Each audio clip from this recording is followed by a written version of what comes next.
Welcome to another episode of They've Been Doing It All Day, Sir. It's been raining, it's been pouring, and Jake Trbojevic has been snoring. Let's get stuck in.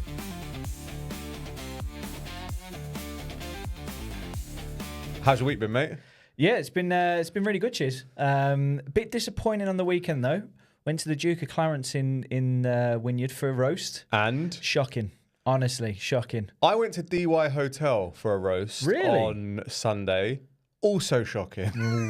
It was diabolical. So there was such a good review about it, and I'd heard from people that it was pretty awesome. Toby Carvery standard, if that. Mate, you can't knock a Toby Carvery. £8, eat as much as you want. Yeah, but that's £8 all inclusive. Like, keep going. Where we've just paid $35 for the privilege of having reheated meat. So it was... Wow. Yeah, not great, Was mate. it an English style roast, though? Did you get a Yorkshire pudding with it? Yeah. At DYRSL, not DYRSL, DY Hotel, it was advertised as a roast. So you go in and you think, oh, yeah, brilliant. I'm going to get Yorkies. I'm going to get roast potatoes. I got a bit of roast carrot, some beetroot, a bit of pork, peas and gravy over the top. I was a bit like, it's not quite cutting it. It's not quite cutting the mustard. One of my colleagues actually went to somewhere in Paddington. Okay, yes. The Duke of Clarence? No, that's where we were. Or Duke of it's something. Yeah, I was reading that I think that place is number one. And because of Instagram, because of everything, you have to be there at 12:30, and apparently the queue's out the door and it's full straight away. So it's one of those ones that's a bit risky. Anyway, I'm going to cook my own this weekend. Nice bit of roast lamb, and it's going to be much better. Yeah, fair enough. How's your week been? Still recovering from Sydney, I reckon. Still recovering from the Sydney test. I know we've spoken about it before, but I swear I've not been able to get warm over the last week. One thing they don't warn you about having kids as well is that when they start going to school and daycare, they bring back every illness going. And I think I'm on the receiving end of another bout of illness, potentially. Starting to feel a bit achy. Oh, good. I have to get the Lemsips out again. The Lemsips out. Yeah, but also after the Lions tour, I think I'm on a bit of a detox as well. Started taking someone's advice and drinking lemon water in the mornings. We're going to see how that goes. But quite a successful episode last week. I know. Most views that we've had on a video, which was quite impressive. So if you're new to this video or if you're new to the channel, please make sure you hit that subscribe button. Every subscriber we appreciate, and we're trying to march on towards our goal, our first big goal of 100 subscribers. So if you can hit that subscribe button, hit the like button, we really appreciate it. But yeah, the illness side of things, I'm aching. But talking of the Lions tour, thought it might be a good idea to break down. I don't know. How much our Lions tour cost us. Now, before I reveal some of the prices, this is something that has been in the making for, since we first met each other, which was about 3 years ago. Yeah. So we've been saving and planning and putting stuff in place. So we've paid this amount over a period of time. Yeah, about 2 years. 2 years. But it all kicked off, 2 years ago when that Wallabies First membership came out. And I messaged you, I was like, should we get it? Didn't know whether we'd need it. But in retrospect and hindsight, I'm glad we did get it, because some of the prices that we're hearing people paid for tickets was scandalous. A lot more than we did. So we split that one in half. Mm-hmm. That was $1,000 each, that Wallabies First membership. Sounds like a lot, but I think our total ticket price, which I'll cover in a minute, was a bit less than what it would have been if we had to try and source the tickets on our own. The tests, we paid $199 for each of our tickets. Do you reckon our seats reflected $199 worth? Yeah. You know what? I think if you look at the first test, the Suncorp, pretty incredible view. Unreal. Not gonna lie, but that's the closest I've ever been to a pitch, and the view being unreal. Yeah.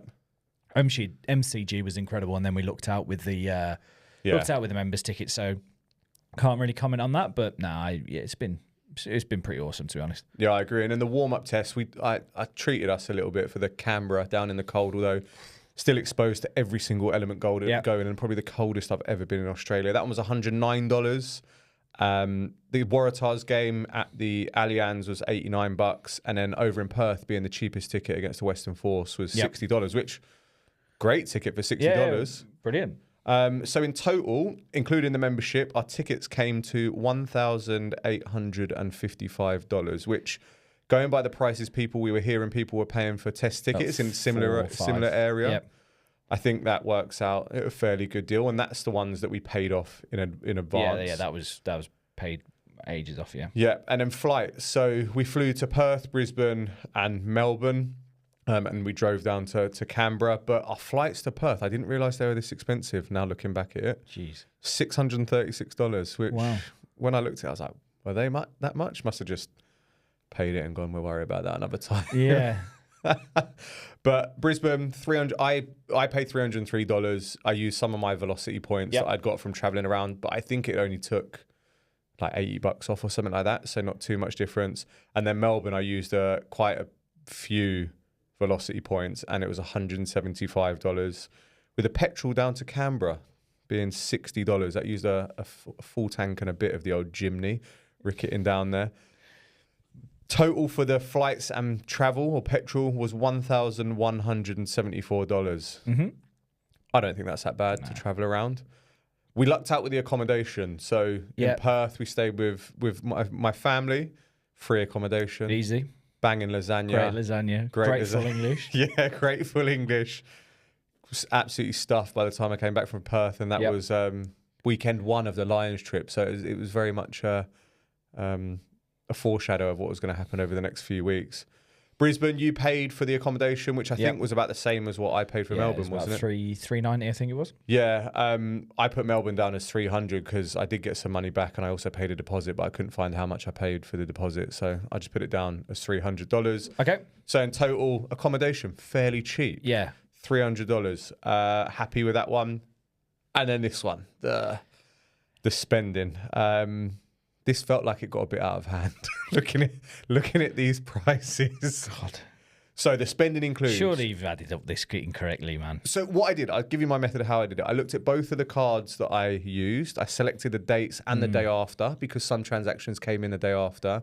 I went through each transaction, and ones that were linked to our trip, I put in. Yeah.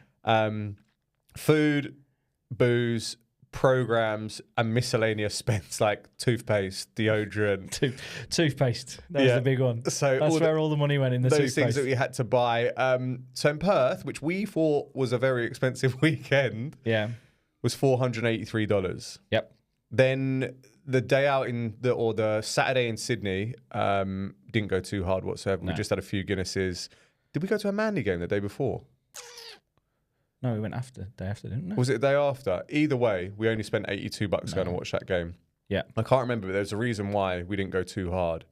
Then when we drove down to Canberra, I think we bought a coffee, McDonald's, and maybe an energy drink on the way home to get home. So $42 for Canberra.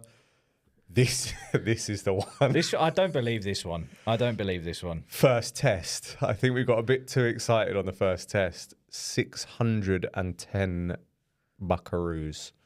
150 of that was before we even got to... No, that was Perth. Sorry. Looking at the bank statements, a lot of this was Finn McCall's. Like $34. It was $17 a Guinness. Then we went over to that... Cowboy place. And that was like $14 a pint. So we had 5 of those. It tops up, plus pool and darts, and yeah. Okay. So I think we spent about $40 on that dinner, and then even in the ground, like you look at $60 a round for 4 drinks. It was scandalous. So we spent $610 in Brisbane. It was great weekend. can't knock it. Then Melbourne. I was ill, so you probably spent about $40 more than me on this. Yeah. But $395, and then this one blows me away a bit as well. Sydney, we didn't have any travel any days before or days after. $350. But to be fair, there was a few mates that were out as well, so we were in round systems. Rounds was expensive, yeah. I looked at one bank statement, it was like $68 or something, so that must have been a round. So the total spending was $1,961. Which over 1, 2, 3, 4, 5, 6. Yes. 300-ish, but a couple of them over a few days. Yeah. So I don't think that's too bad. We actually were like properly going out most nights. Yeah. It's to eat as well. Like, so you're $50-$60 a meal. Yeah. And then other. So, I mean, the jersey, shorts, socks for the full kit wanker look up, the scrum cap, the hat that you're wearing. You got that half price, $25, and then the shorts that I'm currently sporting were $45. So the jersey was $160, shorts $62. Got that as a Christmas present. Socks $35, scrum hat $40, hat I pay full price $50, but I got the shorts half price at $45. Total $392. So the grand total of what we spent to see once in a 4-year event, which you got to look at it like that, and what we'd planned for 2 years or paid for over 2 years roughly was $5,682. Question I ask: was it worth it? I'm doing it again in 4 years' time. Exactly, worth every single cent that we paid. It's incredible, and you can't look back at it like that because it was just such a great atmosphere and a great experience. If I'm being perfectly honest, it doesn't feel like I've spent at all that much. And because it's been spent over 2 years as well, like everything's been paid off over 2 years. It's not just been one lump sum. So it's been, I reckon, over the two and a half years, it's about $2,500, which is what, $200 a month. Yeah, and saving. I was tucking away money every month as well. I saved a bit as well, so I also got made redundant. So I had to, that worked out nicely. Bit of cash that helps out. But let us know what you think in the comments below. If you think that's expensive, if you went on the tour, if you travelled round, let us know what you think. But I know there was people that travelled over from £14,000-15,000 minimum, and that was just for the package. That wasn't including any beers or anything like that. And I think that was just for the test. Yeah, a lot of people were only there for 2 weeks. So I mean, look, I feel it was a fairly cheap in relation to what other people were paying. Like, very lucky to be able to do this and fortunate to be able to do this. So, but New Zealand in 4 years' time could be spending a bit more. But with the Lions tour over, I think that's it now. That's the end of talking about the Lions tour. We'll put a line under it. What an experience. But let's get back to the NRL. Yeah. What a weekend of events. There's incredible results that have happened this weekend, and it all kicked off on Thursday night. Yep. Storm against the Broncos. No, I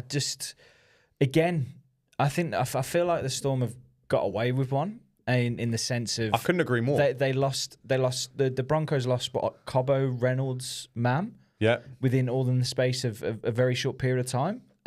Before that, I would arguably say the Broncos were the better team. All over 21 minutes. I actually think the Broncos were the better team.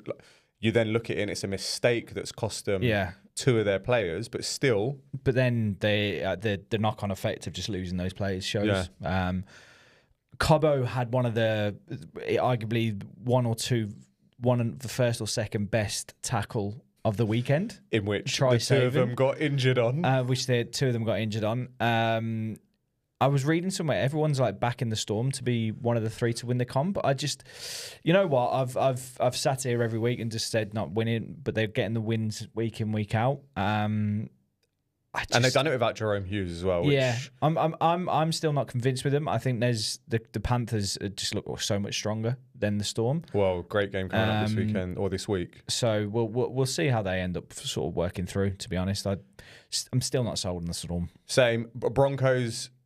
Their season looks in tatters now that they've lost 3 key players. Reynolds going to be back in 4 weeks. Yep. I don't think Cobbo and Mam are going to be back until the final if they get there. So that kind of derails them. The Storm, it's results like last week.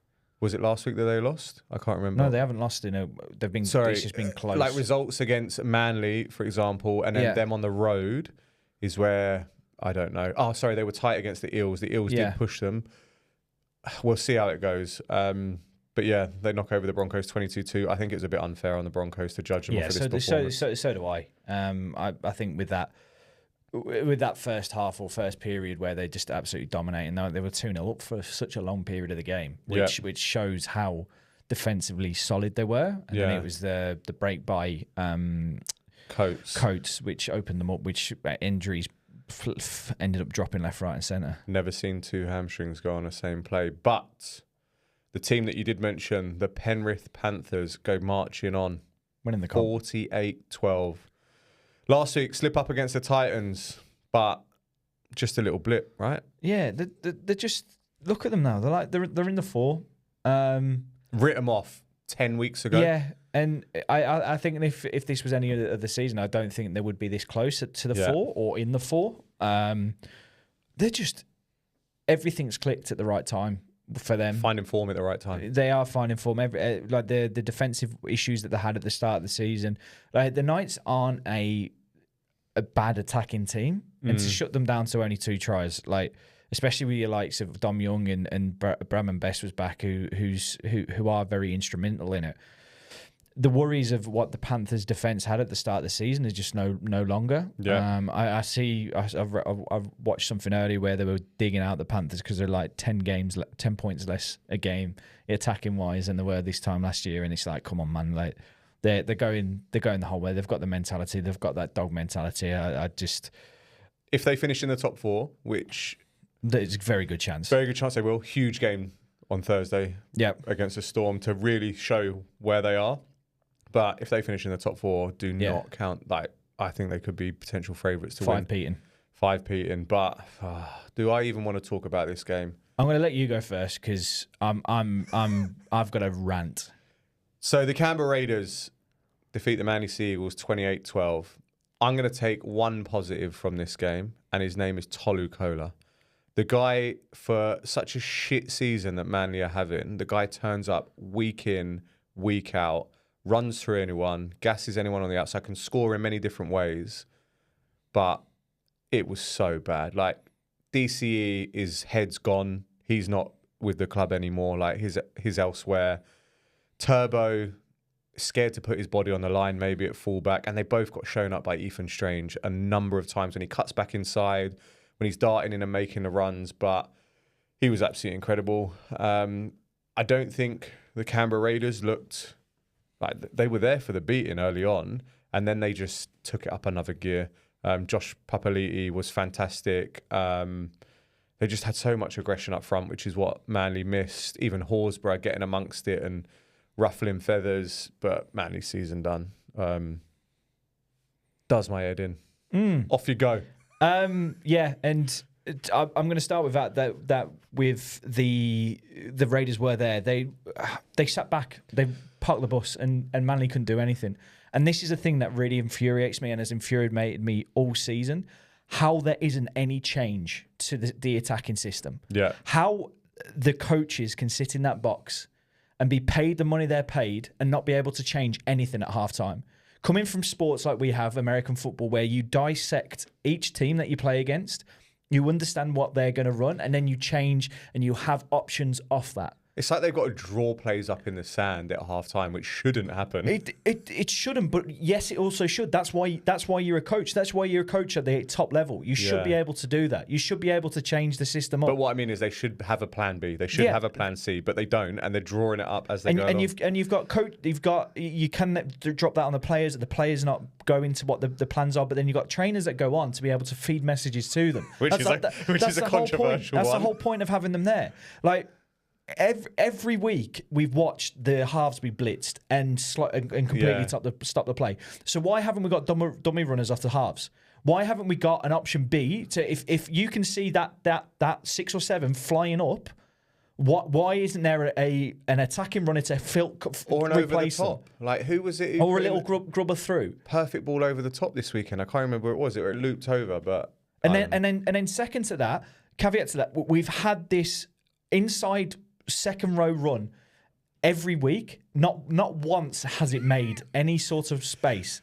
And when it's Corey Waddell running the ball, it gets tackled at the line. Yes, Olakuatu has made some after contact yardage, but it's always covered. Yeah. So why aren't we running? So if you've got the 7 coming up, you've got the second row coming out. So if you have the second row start a little bit wider, have the full back or have another back from the other side coming in to replace and hit that middle gap, because you've got the 7 blitzing, you've got the second rower up on the second rower. In theory, there should be a gap there. There should be. If you load numbers, if you can somehow change the numbers, there should be something somewhere. And there was a period in the time where Fogarty made a tackle and was on the floor and was at marker, and there was no quick sense to they're down numbers on their right-hand side now. on Manly's left. There was no intent to attack and then try and add up. Like, when Turbo was coming in, it did look, there was a couple of meters gained, but other than that, it was dreadful. The attacking. But he's not. Turbo's not at the point where he used to, where he can take people on and run people over. I'm sat in my armchair and I'm able to dissect this better than any other coaches, which is the infuriating thing. Get him in the box. Get him up in the box at 4 Pines Park. Yeah, that's my rant over.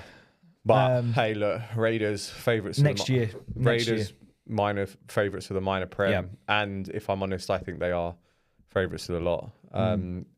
See what the Panthers do against the Storm this weekend, but Raiders just look good. Yes, they're just a solid team, to be honest. They are. Solid team. Next up, I predicted it. I said it was going to happen. Yep. And the Dragons backed up their performance of last week and they beat the Sharks 22-14. Sharks doing Sharks things. Sharks doing Sharks things, but so gritty from the Dragons. Like, they were digging deep in the last 15 minutes under a lot of pressure. And it felt to me, as I was watching it, the ref was trying to do everything that they could. Yeah, you messaged me this, actually. To get the Sharks back in it. Like, the ref blows up for a penalty or for a knock-on or an incorrect play of the ball or whatever it was. Get them calls right first time so you don't get the Dragons hype up so they think, oh, we got the ball. Then they go and review it and they got it incorrect. It just shows the standard of officiating isn't great. But controversial moment in this game. Sloan went up to challenge for a ball mid-air, didn't get it.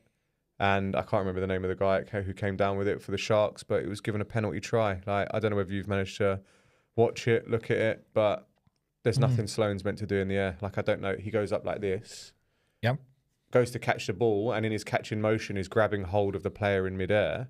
He's got eyes on the ball. What's he meant to be doing? Well, what happened? Very similar to Origin 1, wasn't it? Toto versus... Nah, it was nothing. Like, Toto, you could see, was out-jumped by Coates. Yeah. And he's actually wrapped him mid-air from behind, like, I'm tackling you. Ah, okay. Sloan's gone up, like, one-on-one, and he's come down with the guy, and it's like, because he's come down... So in the in-goal area, he's come down on his back, he's landed underneath Sloan. Yeah. Well, there's nothing he can do. It should never have been a try. Eyes are on the ball. Sloan's eyes are always on the ball as well, which is the big thing. Exactly. But Sharks, you just don't know what to make of them. No. And I'm going to stop predicting what the Sharks are going to do. But I think I said it a few weeks ago. I think my team. I know we're not at the end of the season just yet, but my two teams to watch next season, I think, are going to be the Dragons and the Eels. Like, I think they could be teams to sort of build on and watch for next season. Tune in next season for our ladder predictions. You never know. We might get one better than what I said about the Canberra Raiders this year.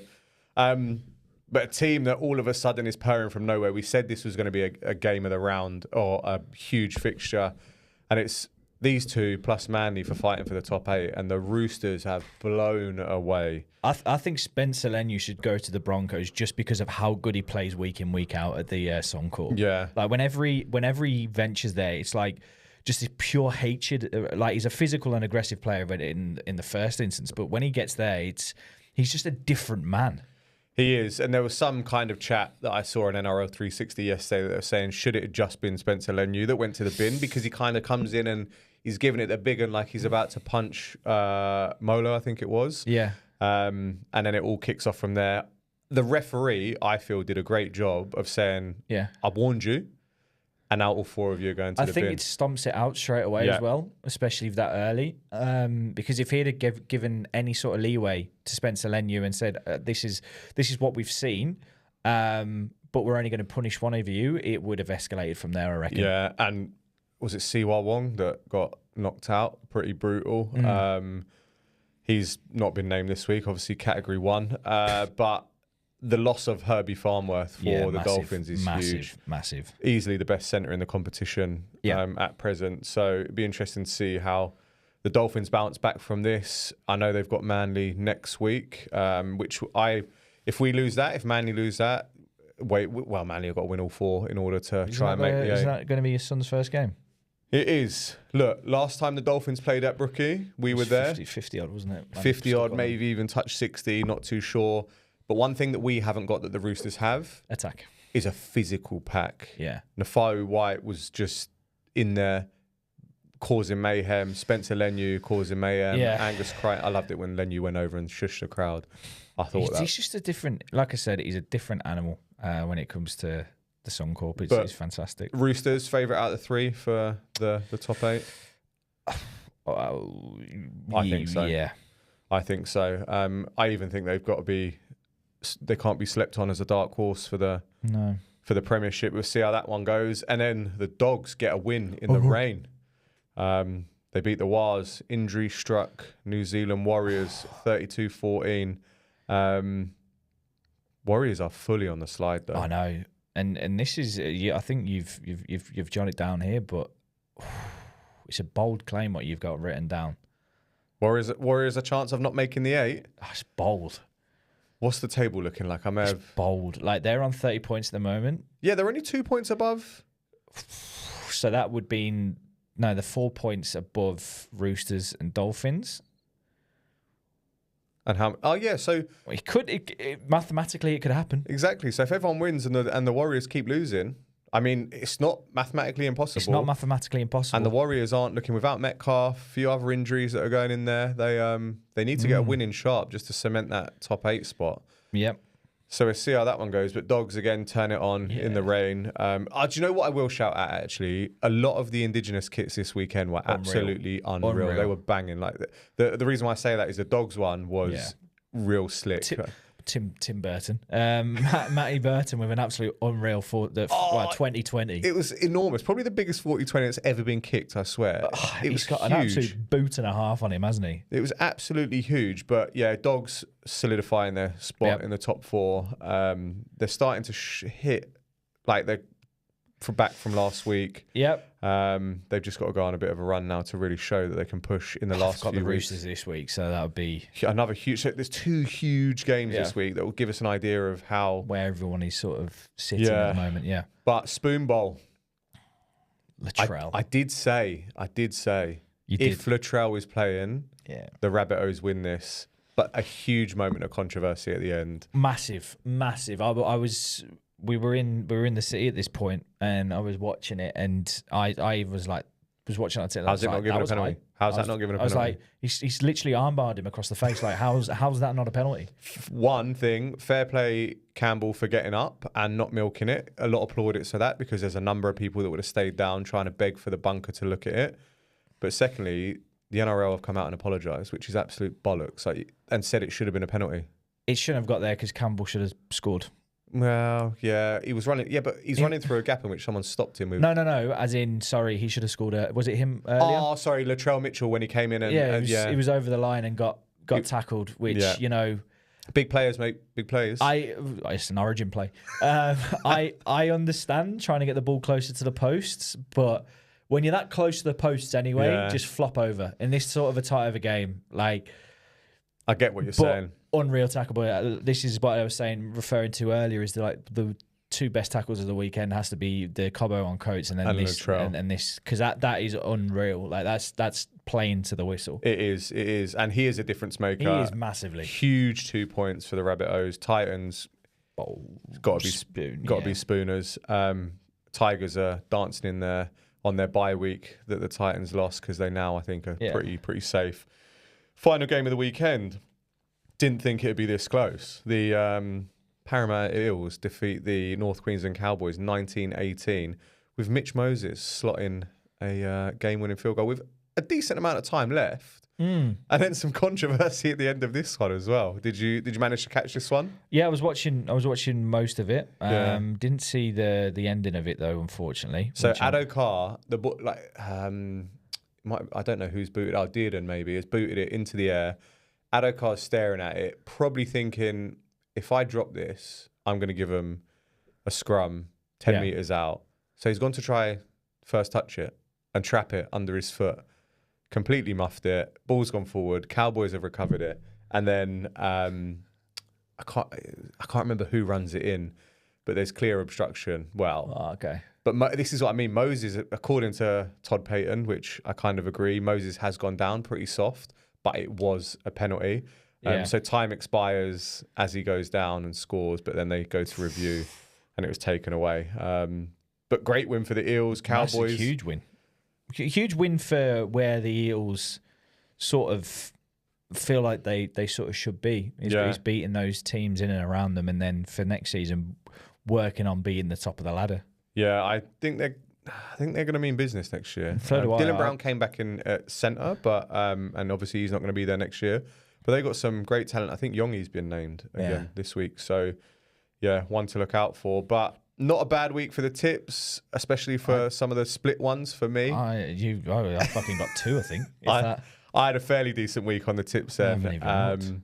But yeah, let's look ahead to round 24 then. And it kicks off with an absolute barnstormer of a fixture. So Thursday night, 7:50, we got the Penrith Panthers at $1.50. Big favourites against the Melbourne Storm, $2.60. I'm going to go for the Panthers. I've gone against the Storm the whole time for the last few weeks, and it's not happened. So, but this is the one. This is the one I believe is gonna go in the favour of myself, and I think the Panthers are going to just absolutely outmuscle them and see it over. Ryan Pappenhausen is out for the Storm. Big news. Jerome Hughes is obviously out for the Storm. Even bigger news. It's got to be the Penrith Panthers, right? The form they're in, I'm going to tip the Penrith Panthers in this one as well. Unreal. And then the first game on the Friday at 6 o'clock, we've got the New Zealand Warriors at $1.53 versus the St George Illawarra Dragons at $2.51. Warriors are meant to be good at home, right? But they haven't got back-to-back losses. They can't lose the third game in a row at home. Who's out? Moses Suli is out. Moneyman's back. Is he named to start? No, I don't think he is. So, interesting one, this one. Can the Dragons go 3 wins in a row? I don't think they do. I'm going to up the wires in this one. I'm going to go for the New Zealand Warriors to get those 2 points they need to secure themselves in the 8. Yeah, I think I'm going to agree with you there. I think they've got to bounce back some way. And I know the Dragons have been a good run of form. I just think their wires will just nip this one. Yeah. And then Friday night, what a fixture this could be. We have the Sydney Roosters sitting 9th in the table, $2.18 against the Canterbury Bankstown Bulldogs, $1.68. I'm going to go the Roosters.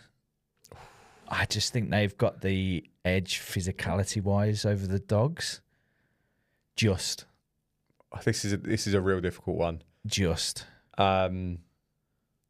Big Marky Mark is coming into his own. Like, if you want things to happen, you give it to Big Marky Mark. Billy Smith has had great few games. Daniel Tupou seems to be scoring. Tedesco is on for the Daily M. And also, you got to look at Hugo Savala and Sam Walker and show why they don't need DCE. Well, interestingly, I saw an interview with Sam Walker, and it's almost like he was saying he'll be welcomed at our club, not he would be welcomed if he came. Like, it was a bit like it's already done, but there's also talks that it might not be done as well. So it'd be interesting to go see how it goes. I'm going to go for the Bulldogs in this one. I reckon it's players like Stephen Crichton's time to step up. And I'm going to pick the Canterbury Bankstown Bulldogs. Okay, nice.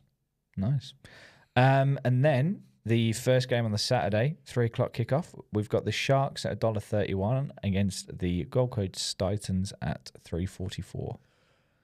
Oh. Sharks at home. Surely. I've got to win this. I can't. Titans have looked good. They have improved. Yep. I don't think they've improved enough to beat the Cronulla Sharks. So I'm going to tip the Cronulla Sharks in this one. Yeah, I'm gonna go to the Sharks as well. I think they've got to. This is a must win for them. Yeah, keeping that sort of top 8 alive. If there's an unpredictable team that they could get, the Titans could get a win against, it could be the Sharks for them to make up for last week's loss. But we'll see how it goes. Queensland Derby at the Suncorp with a lot of injuries. A lot of injuries. We got the Brisbane Broncos $1.70. Yep. Against the Dolphins $2.15. Ooh.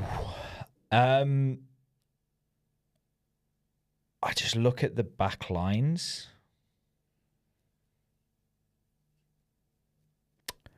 And I just think the Dolphins edge it. And that's where I think it's going to be won. You've got obviously Payne-Haas, who's absolutely unreal, Paddy Carrigan, who's unreal, but I'm gonna go for the Dolphins in this. Am I? I'm so on the fence with this one because the Dolphins without Farnworth, I think, lose a big power player, obviously, but like he runs through people, he offloads, he gets around people's speed, solid in defence as well. But then the loss of 3 key Broncos players. Yeah. I'm gonna have to go Dolphins. I'm gonna have to join you on that one and go for the Dolphins. Okay, and then the last Saturday kickoff, we've got the Rabbitohs at 2.26 against the Parramatta Eels at $1.64. I reckon Eels go back to back. Yeah, Yongi's back. They look good. Yeah. Mitch Moses is purring. Yeah. Cody Walker has been named. I don't think he's on the extended bench, isn't he? So I don't think they'll risk him. Nah. With his hamstring. Latrell's in the centres. Yeah. I reckon the Eels win this one. Okay. Yeah, I'm going to agree with you on there. I think this has got Eels. Eels win on it. And then we go to the 2 p.m. game on Saturday. I'm thinking of going to this one, by the way, if you want to join just for something to do. Sorry, on the Sunday, not the Saturday. Probably not. 2 p.m. on the Sunday. We got the West Tigers at $2.51 against the Manly Warringah Sea Eagles at $1.53. I'm going to go Manly Sea Eagles. Lehigh Hapawati's back in the team and he's scoring a hat-trick. Caleb Navali's named on the bench as well, which is good to see. But a young talent, hopefully get I'm surprised Michael Cheekham's been dropped straight away. That's one thing actually you mentioned. He was very impressive at second row. I don't know why he's been dropped. Now you've mentioned it, yeah. He shot out the line with speed. He ran and he had footwork of like Ethan Bullimore. Runs up with speed, quick little dance before. That has really surprised me now that you said that. Look, I reckon Manly are going to win this. I do think we've got enough for the Tigers. We'll see. We will see for sure. Last game, we've got the Cowboys at 1.46 against the Knights at 2.75 up in Townsville. Oh, what a dross fixture to finish the weekend. No disrespect to Cowboys or Knights fans, but they're not the most inspiring teams at present. I'm going to go with the Queensland Cowboys to get a victory at home. They did all right against the Eels. Oh, Jake Arthur's did he start there last week? He played against the Panthers. He was playing against the Panthers. Interesting. Do you know what? I'm going to go for, as I always like to do when I'm sort of split, I'm going to go for the New South Wales team and I'm going to go to the Newcastle Knights. Fair play. So Canberra Raiders on a bye, guaranteed 2 points for them. They're absolutely ticking along. What a time to have a bye as well, just before the end of the season. Can't moan at that one. Nah. But finishing it off. Footy's back. Footy's back. And when we talk about football, for you Australians out there, we mean soccer. Nah, we mean fat ball. We mean soccer, but football. The footballing league, so not the Premiership, but the leagues below the Premiership, kicked off last weekend, with the Championship. My League One kicked off the week before. Oh, did it? Yeah. Oh, fair enough. I'll shut my mouth. But Championship kicked off. Yeah. Your boys. Big Birmingham City. The Blues taking on Birmingham, recently promoted from League One. Ipswich, recently relegated from the Premiership. How did it go? Dominated them. I think 1-1 very much reflects an Ipswich. We had Birmingham had a goal disallowed, which I don't think should have been disallowed, and then they had a penalty in the last minute, which saying this, what was I watching the Liverpool game? The exact same incident, but because it was against Liverpool, they didn't get a penalty. As Crystal Palace didn't get a penalty. Don't even get me started. But no, solid start. If I'm being perfectly honest, for a team that's just come up from League One, how we dominated them. Like we out of possession, where we made them. They look scared at times. Both yourselves and Wrexham, I think they played Southampton, didn't they? Yeah, lost 2-1. Lost 2-1, but by all accounts. They were 1-0 up for 89 fairly minutes solid of the performance. Game, I think yourselves and Wrexham will put. I think we're going to learn that we need to put games to bed. Whereas last season we won a lot of 1-0, 2-0s, even though it was quite shaky. I think the Championship you need to put games to bed. Otherwise it'll bite you in the arse. Yeah, who you got this week? Blackburn away, taking over 7,030 fans are travelling up to Blackburn, sitting the away end. Not a great place to go, but absolute shithole. It is a shithole. Shout out all the Blackburn fans out there. But Premiership kicks off this weekend as well. And you mentioned about Crystal Palace. They are current FA Cup holders and Community Shield victors against Liverpool, beating them on penalties this weekend. Very poor penalty shootout. Yeah. I don't know whether you watched it, but Chelsea Crystal Palace at Stamford Bridge. Watched a few of Chelsea's pre-season games against Bayer Leverkusen, who are a good team. They went undefeated. What was it? The season before last. Ago, decent squad, beat them 2-0, and then we played AC Milan, but one of their centre backs got sent off after in a friendly after 20 minutes, and it kind of ruined the preparation. Look, a little vulnerable at the back. Well, you just won the Club World Cup as well. We had 13 days off. Players had 13 days off. 64 games, 13 days off, and then back into it. So it'd be interesting to see how we go against Crystal Palace. That's on Sunday at 11 o'clock. Might stay up for that. Might give that one a watch. We're playing midnight on Saturday. Yeah, midnight Saturday, Sunday. So I might stay up. Fair play. But that's the end of another episode. Thank you again for tuning in. Be sure to hit that subscribe button. Give us a like. Every little helps. And we will catch you in the next one. See you next week.